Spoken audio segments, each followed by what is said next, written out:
Capítulo 8. Naqueles dias, quando outra vez se reuniu grande multidão, e não tendo eles o que comer, chamou Jesus os discípulos e lhes disse: Tenho compaixão desta gente, porque há 3 dias que permanecem comigo e não tenho o que comer. Se eu os despedir para suas casas em jejum, desfalecerão pelo caminho. E alguns deles vieram de longe. Mas os seus discípulos lhe responderam: Donde poderá alguém fartá-los de pão nesse deserto?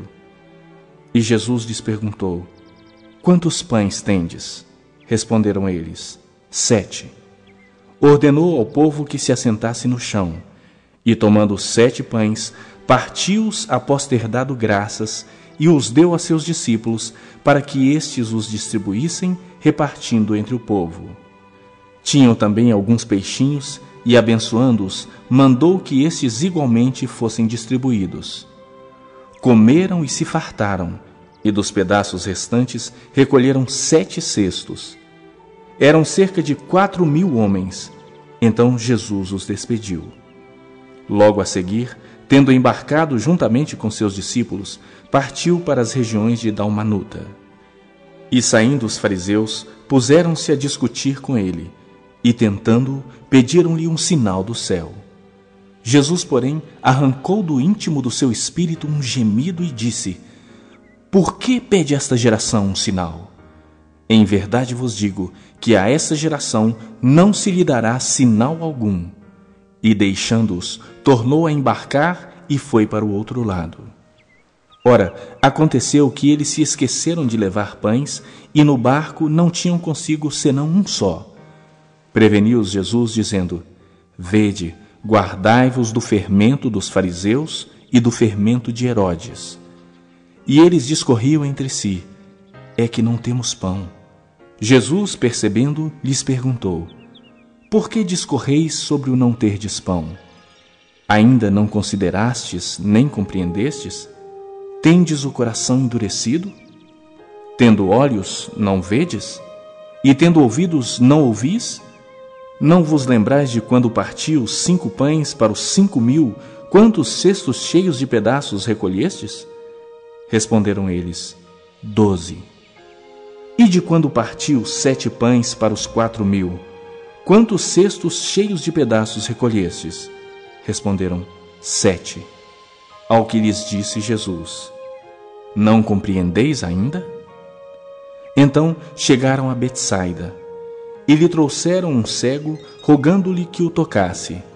Jesus, tomando o cego pela mão, levou-o para fora da aldeia e, aplicando-lhe saliva aos olhos e impondo-lhe as mãos, perguntou-lhe: Vês alguma coisa? Este, recobrando a vista, respondeu: Vejo os homens, porque como árvores os vejo andando.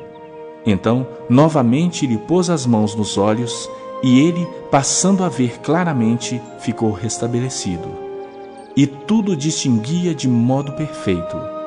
E mandou Jesus embora para casa, recomendando-lhe: Não entres na aldeia. Então, Jesus e os seus discípulos partiram para as aldeias de Cesareia de Filipe, e no caminho perguntou-lhes: Quem dizem os homens que sou eu? E responderam: João Batista. Outros: Elias. Mas outros: algum dos profetas.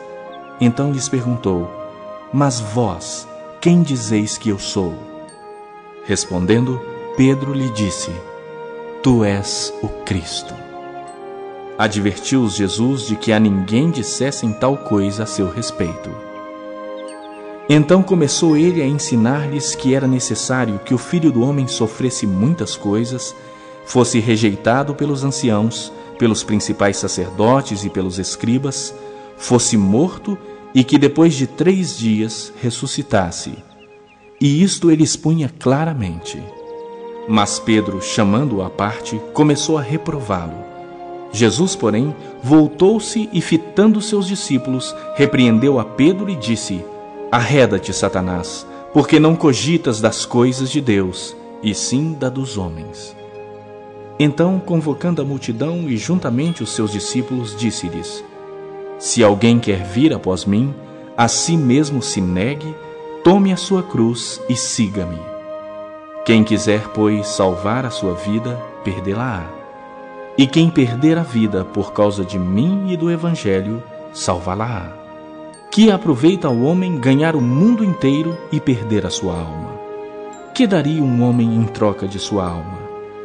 Porque qualquer que nessa geração adúltera e pecadora se envergonhar de mim e das minhas palavras, também o Filho do Homem se envergonhará dele quando vier na glória de seu Pai com os santos anjos.